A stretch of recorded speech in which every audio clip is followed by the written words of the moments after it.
உமக்கென்றும் ஸ்தோத்திரம் இயேசுநாதா,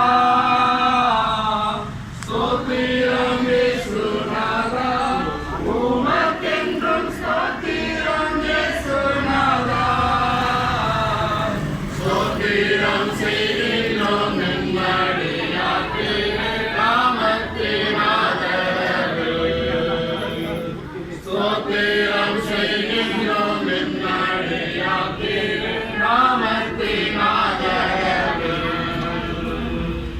இன்றைய நாமத்திலும் ஒருமித்து கூட உம் நாமத்தினால், இன்றைய நாமத்திலும் ஒருமித்து கூட உம் நாமத்தினால், தங்களின் கிருபைக்காக உமக்கென்றும் ஸ்தோத்திரம் ஸ்தோத்திரம், தங்களின் கிருபைக்காக உமக்கென்றும் ஸ்தோத்திரம் ஸ்தோத்திரம். இத்தனை மகத்துவமுள்ள ஆதரவில் பொருட்களம் எங்களுக்கு, இத்தனை மகத்துவமுள்ள ஆதரவில் பொருட்களம் எங்களுக்கு,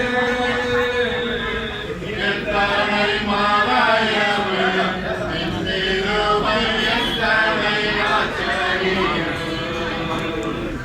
எத்தனை மாலயவு நின்றிருவை எத்தனை ஆச்சரியம், ஸ்தோத்திரம் இயேசுநாதா, உமக்கென்றும் ஸ்தோத்திரம் இயேசுநாதா,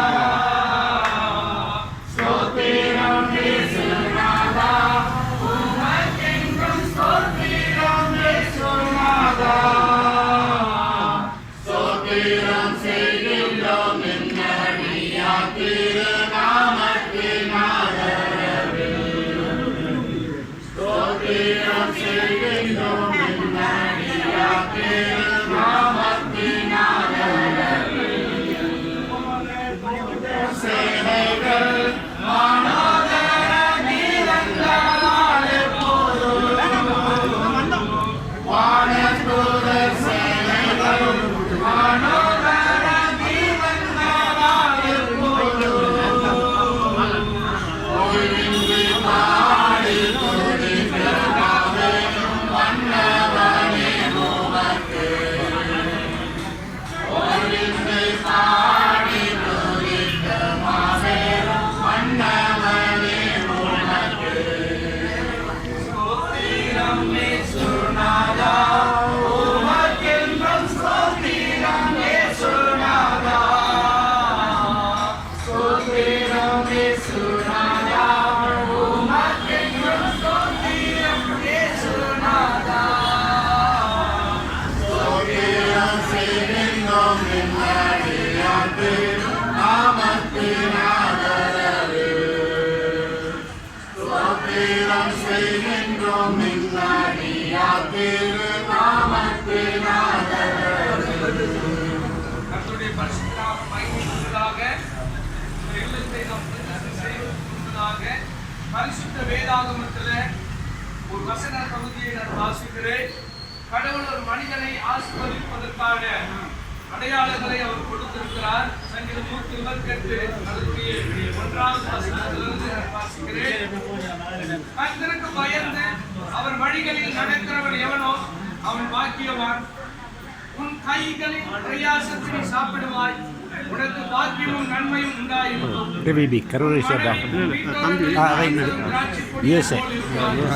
உன் பிள்ளைகள் உன் பந்தியை சுற்றிலும் ஒலிவ மர கன்றுகளைப் போல் இருப்பார்கள். சந்தோஷ். கர்த்தருக்கு பயப்படுகிற மனுஷன் இவ்விதமாய் ஆசீர்வதிக்கப்படுவான். கர்த்தர் சீயோனில் உன்னை ஆசீர்வதிப்பார். நீ ஜீவனுள்ள நாளெல்லாம் எருசலேமில் வாழ்வை காண்பார். நீ உன் பிள்ளைகளின் பிள்ளைகளையும் இஸ்ரவேலின் ஆசீர்வாதத்தையும் காண்பார் என்று கர்த்தர் வாக்கு கொடுத்திருக்கிறார். இந்த இல்லத்துல கர்த்தர் நம்முடைய பிள்ளைகளை ஆசீர்வதிக்கும்படி நாம் எல்லாம் கூடி வந்திருக்கிறோம். நாம் ஜெபித்து இந்த இல்லத்தை வந்திருக்கிற பெரியோர்கள் முன்னிலையில வீட்டை நம்ம பிரதிஷ்டை செய்ய போறோம். கர்த்தர் இந்த பிள்ளைகளை ஆசீர்வதிக்கணும். கையின் பிரயாசங்களை வாய்க்க செய்யும். உங்களுக்கு பாக்கியமும் நன்மையும் கடவுள் பூரணமாய் தந்தருளும். நிலையில சொல்லுவோமா? கர்த்தருடைய ஆசீர்வாதம் வீட்டில் இருக்கும்படியாக ஒரு கைகளை வீட்டுக்கு நேராக நீட்டுங்களே. உங்களுடைய ஆசீர்வாதம் இந்த பிள்ளைகளுக்கு பூரணமாக வரும். இதில் கூடியிருக்கிற பிள்ளைகள் 1000 மடங்கு வளர்ந்து பெருகணும். எல்லாவித நன்மைகளையும் எல்லாவித சுபிட்சங்களையும் பெற்று சந்தோஷமாய் வாழ செபிக்கலாம். எங்களை அதிகமாய் நேசித்து வழி நடத்துகிற நல்ல ஆண்டவர், ஆசீர்வதிக்கப்பட்ட இந்த காலை வேளைக்காக நன்றி செலுத்துகிறோம்.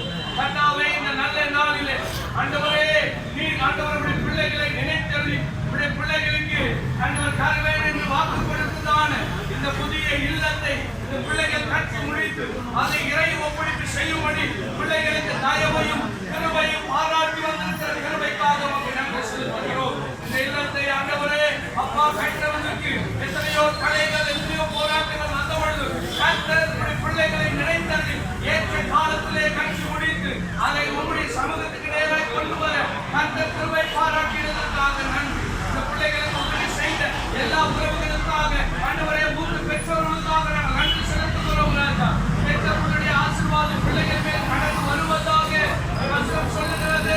வீடும் ஆஸ்தியும் பிதாக்கள் வைக்கும் சுதந்திரம் என்று வாசிக்கிறோமே.